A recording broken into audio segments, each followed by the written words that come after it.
Hello Game Masters, welcome to SRD. Today we're going to talk about finding players for your game. Or on the flip side of that, finding a game master for your players.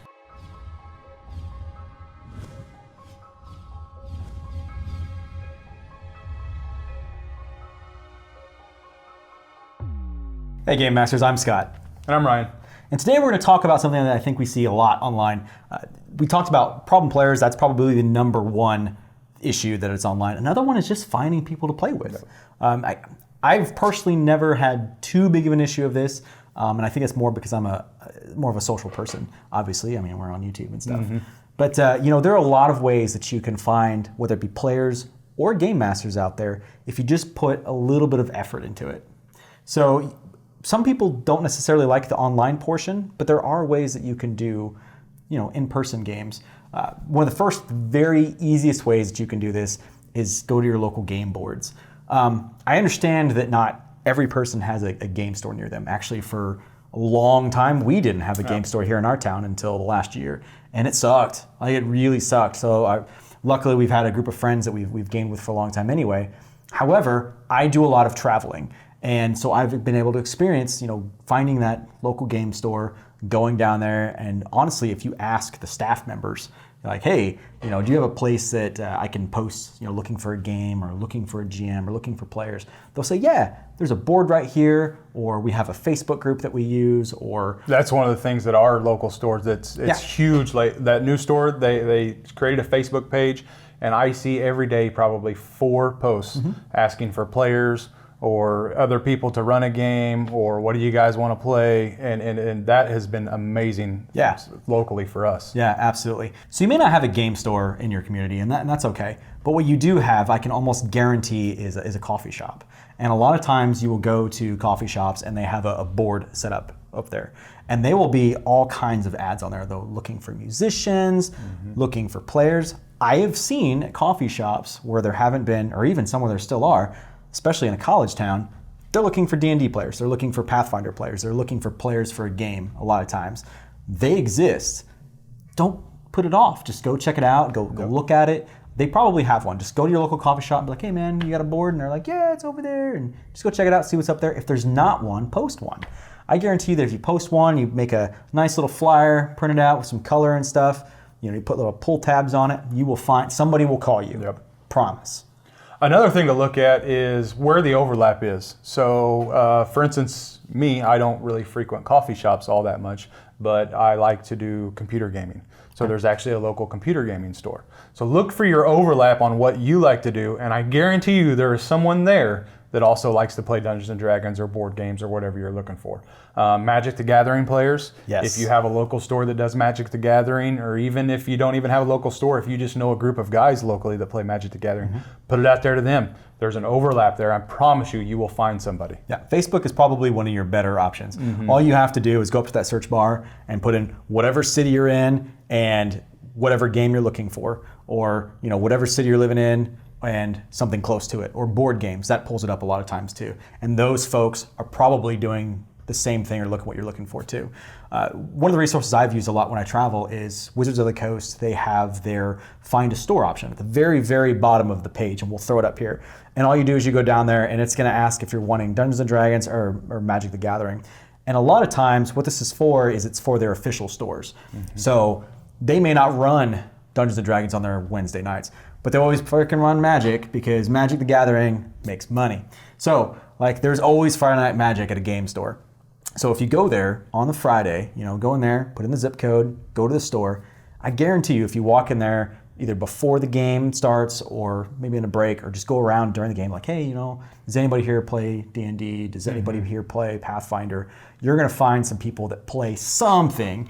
It may be something awkward that you've never played before, but honestly, give it a shot. And you might end up, 1, finding a new game that you like, which is something we always love on this channel, or 2, just finding exactly what you're looking for. And there's nothing wrong with setting up a single session to go play with these guys and see if you guys mesh well. Yes. I mean, and you're not going to hurt anybody's feelings if you don't mesh well with those people and you back out and you find another group to play with. Yeah, so one of the biggest things that I recommend, and I think I've mentioned this in another video, is if you're going to get new players, if you're going to meet them online, you don't know who they are, whether it's through meetup.com, which I'll talk about in just a second, or Facebook, or these groups in stores. Play with them in store first. You don't want to bring someone into your home that you don't know. Like, yeah, you're finally excited that you got this game or you got these players and you've been dying to play, but you don't want to bring a stranger in your home. You don't know what kind of baggage they may bring. Be safe, especially if you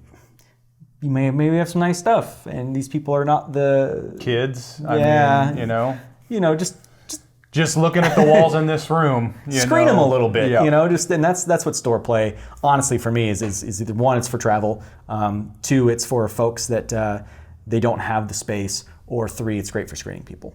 Yep. Yeah, absolutely. So meetup.com, that thing I was just talking about. So meetup.com has been around for a long time, a really long time, and it's really easy to get on. All you do is you go meetup.com and you put up your interest, and there's a big bar on the top. And you may not find people in your city, but you will find people nearby. And sometimes you may have to make that trip from time to time if that's what you want to do. I know that we had a group that we played in another town that was about 45 minutes south. So every other Sunday, the way that it worked out, we had 2 guys that lived down there, and there was 4 of us that lived here. And so every other Sunday, we would kind of rotate, kind of share that gas burden a little bit. But we knew each other, so it was a little bit different. But the same concept, you may find those people, and you're just going to have to make just a little bit of an effort. You're not going to find your best of best friends that are the perfect gamers your first time trying this. You're going to go out there and you're going to find some dirtbags, and you're going to find maybe some mean people. But you may find 2 or 3 guys that you really get along well with. Yeah.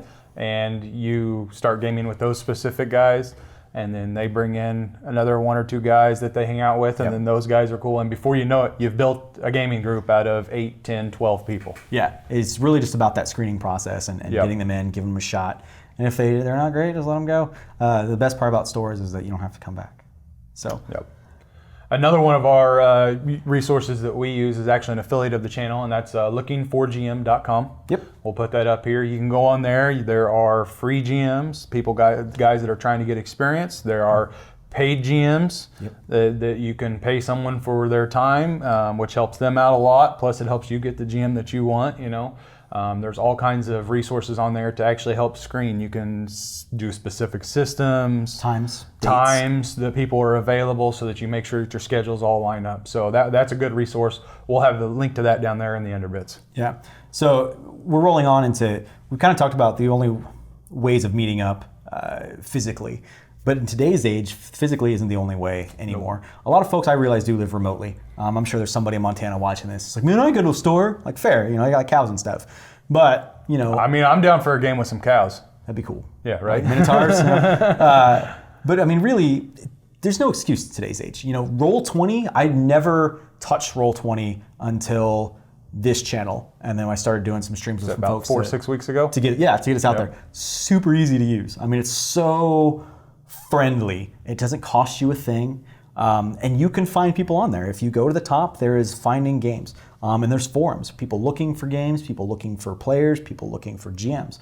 And so if you're a GM, it doesn't take that long to learn. I think I watched all the intro videos, and it took me about 20 minutes to watch, and kind of played with the player board, and I got it pretty quickly. Mm-hmm. Now, granted, I didn't get into any of the maps and all the really fiddly bits that you can do in there, but from watching others, it didn't look that complicated either. So it's definitely one of the better ones. There's also Discord. You're the Discord pro. I create Discord for everything. Yeah. We've got Discords for the channel. We've got Discords for our gaming group. I've got Discord for Pokemon Go. We've got Discords for everything, because it is an easy way to make sure that you can get together with people, and it's offline messaging. When someone comes back, they can jump right back in, read all the conversation that's happened since they've been gone, and be caught up to speed. Sure. So you can do that kind of play-by-post thing that he's talking about, or you can schedule a game just like any other. You can use voice chat, or you can use text chat, and there's a bot. What's the name of that bot that rolls dice in our channel? I couldn't tell you. Like roll something. Yeah. Anyway, there's bots out there. They're super easy to install.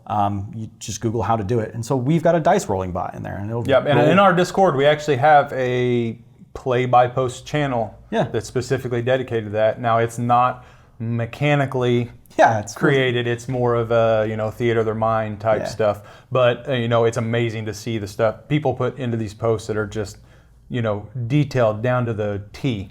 It's pretty amazing to see. Yeah. Back in my day, it was the AOL chat. Yeah. So in the Yahoo chats, you've got mail.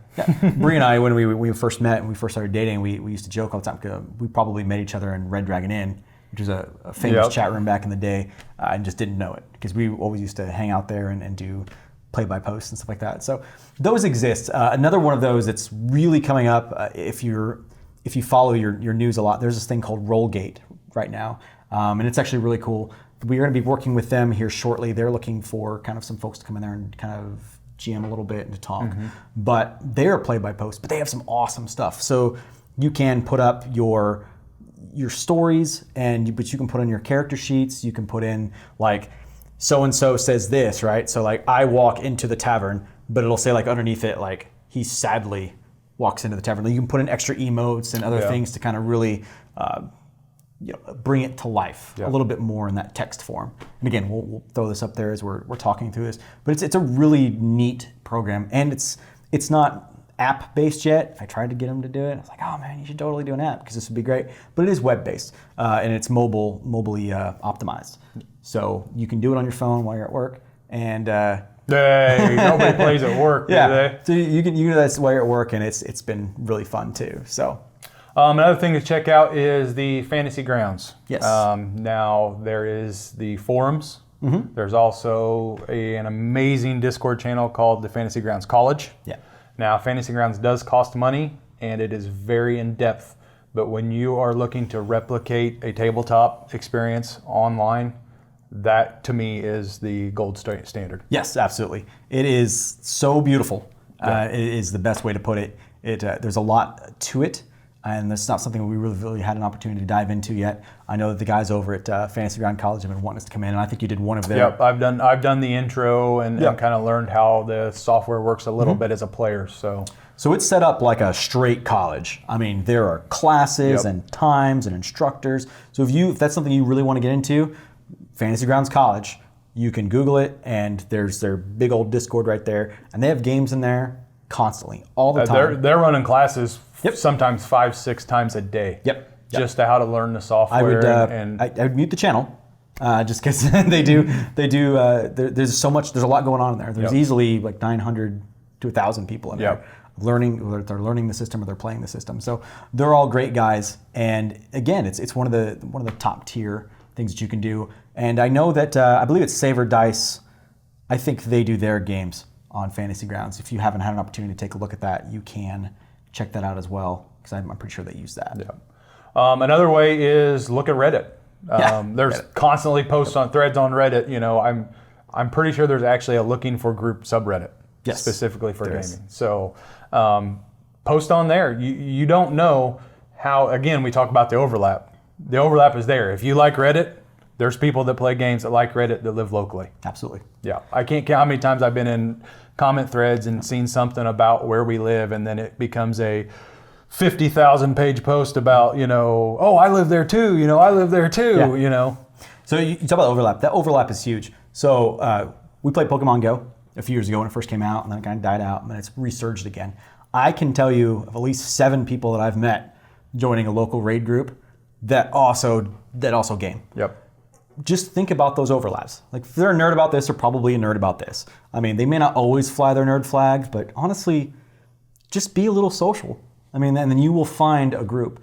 You may be really remote and you may prefer to sit down and play at the table. And honestly, I think most people do. However, you have to do what you got to do if you want to play. And honestly, the online scene is actually a lot of fun. It's grown over the past 5 years to be something I couldn't even imagine it would be. Yeah. I can remember back when Google Plus came out. Yep. And I can remember we were running a game and I had to work, and I logged in on my phone and played through that, and it was so awkward and didn't work. But to see where that's come from to now, I have no question that if I had to work on a day that we were supposed to game, I could play at work no problem. Yeah. I don't know when this is going to be posted, but we have another interview with a lady. Her name is Kiana, who runs online games, and we talk about the differences between it. And one of the things I will say that's different with an online game that we discussed in that video is how much you're pulled into it. And I think it's because that screen's right there. You know, the audio is right there. You are secluded from the world with your headphones, and it's not like you're playing at the table, you know, where there might be like a cell phone or something that buzzes at you, or, you know, there's that sidebar conversation. It's really weird how much it does draw you in, and how much, honestly, I prefer to run table games, but to play, I think I actually prefer to play online because I do get that zone in, and it's really cool. So, with that said, guys, those are all the ways that you can find players. You can find them locally, you can find them online.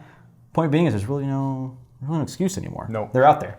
You just got to put a little bit of work into it. Not even a whole lot of work. We've done like most of it for you. Look down at the fiddly bits for everything we mentioned. We'll do some walkthroughs here on the back, and we hope you enjoyed the video. Give us that like and that share button, and always, if you like us, please consider subscribing. And we'll see you next week. Bye-bye. Later.